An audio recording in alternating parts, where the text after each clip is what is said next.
butthole.com.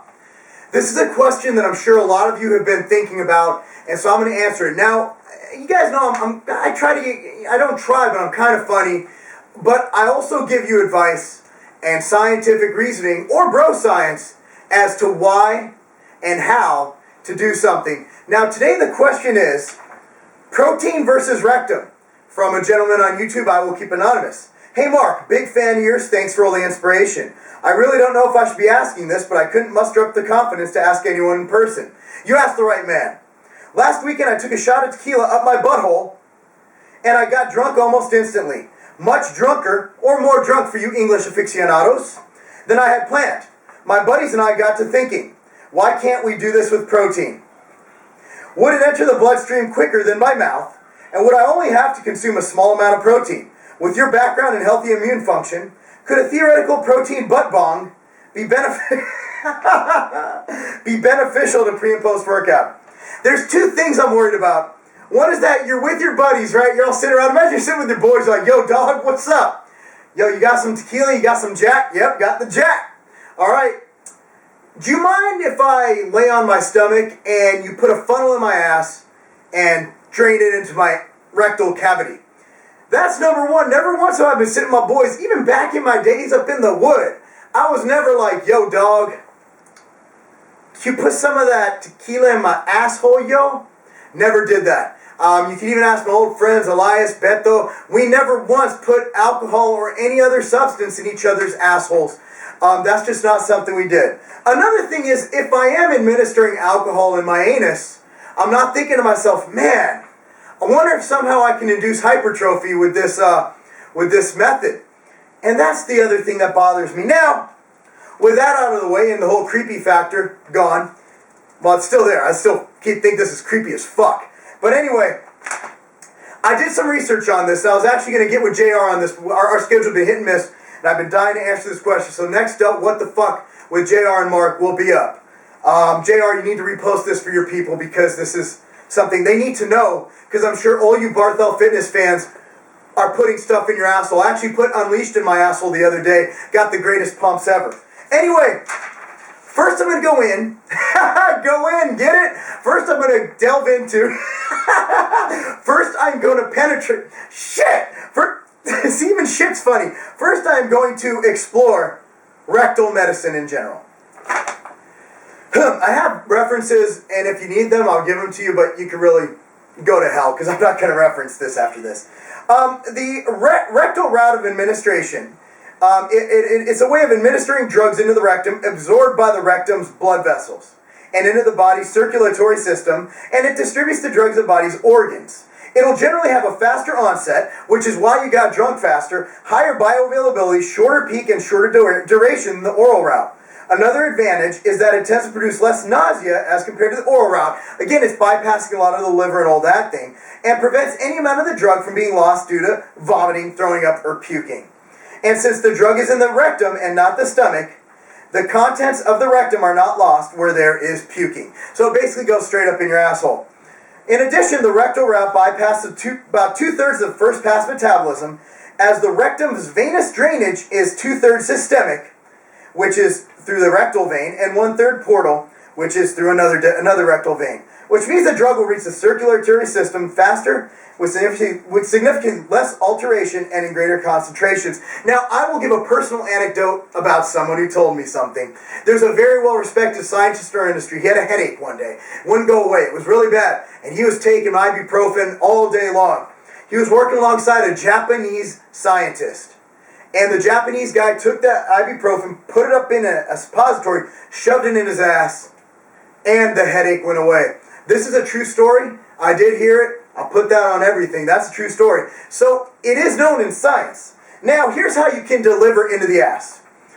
Suppository, an enema, basically you shove a bunch of liquid in someone's ass, and sometimes it goes into the colon when more liquid is used. And that's exactly how it's administered. Now, this gets into... Now, I knew drugs were bioavailable through the asshole. That's the scientific term. The brown eye. If you have, a poop sticking out, turtle head. Groundhog in it. I researched something called rectal feeding, and this is taken from the book Diet in Dyspepsia and Other Diseases of the Stomach and Bowels by William Tibbles. Rectal feeding is an artificial method of giving food to a patient. It is adopted in cases of acute gastric catarrh and ulcer of the stomach and duodenum. In states of unconsciousness, imagine if you're unconscious in a coma and someone starts feeding you through your asshole. That would suck. Anyway, each meal should consist of no more than 5 or 6 fluid ounces, given into a special apparatus like a large rubber catheter with a glass tube, basically a funnel up in your asshole. They shove that funnel in your asshole, you're laying on your stomach, and basically they start pouring food in there. Now, it is not uncommon for months to occur during a course of rectal feeding. The reason for this is not clear, but probably has nothing to do with the rectum at all, because the mouth normally has bacteria, and that prevents it. So, wow. So it's a little bit different. And now I was thinking, what kind of stuff can you eat through your asshole? Here are some useful examples for you kids. A raw egg well beaten and a cup full of warm milk and a salt spoonful of salt. The addition of salt aids in digestion and absorption of eggs, milk, etc. Makes my ass just hungry just thinking about that. A pint of milk, 3 raw eggs, and a tablespoon of extract of malt, and a tablespoon of brandy. It will make 4 feeds. So you can split that into 4s and feed throughout the day for you guys into multiple meals. Now this is for someone bulking, this 1 meal. I mean, that's a lot of calories. A pint of milk, 3 raw eggs, straight in your rectum. I mean, you're going to grow, dog. You're going to grow. 1 ounce of Carnarix liquid peptinoids. I have no clue what the hell that is. Basically a bunch of stuff. Cod liver oil, finely minced meat. 5 ounces of milk and a tube of peptonizing powder. And some glucose syrup. It's like a carb meal for your asshole. If you're ready to get on stage and you don't feel like eating, I recommend finely minced meat, beef, mutton, or fowl, and a cup full of milk straight in your butthole with some glucose syrup. That's straight dextrose. That's post-workout right there, bro. And blah, blah, blah. It goes on and on. So essentially, and according to this, through a lot of feedings, the asshole can become a bit irritated. So those of you putting a funnel in your ass, feeding yourself through your asshole, use lube. Plenty of lube, because as we all know, and as my good friend Tommy Jeffers once said, anything is possible with enough lube. So, the answer to your question, sir, yes, it might help with it a little bit. But let's be real, Ronnie Coleman, Jay Cutler, Kurt Widener, Doug Miller, all these freaks, bodybuilders. As far as I know, Kurt Widener's never intake protein through his asshole. Nor has Jay Cutler. Ronnie Coleman was so big, I don't know what orifice that man didn't feed through, but I wouldn't doubt it. Bottom line is, even if it is better, do you first of all, dude, kind of troubles me that you're taking in alcohol through your ass. That's really troubling to me, sir. I have never even, I've done everything to grow. I've drank raw eggs. I used to drink the Weider protein powder. That was fucking horrible. Never once was I sitting with my buddies going, why would I take this through my asshole? And I drank a little as a kid. We all did. And never once was I sitting with my homies, chilling with the homies, smelling a bud, saying, yo, dog, what if I put this in my ass? Bro. So, yes.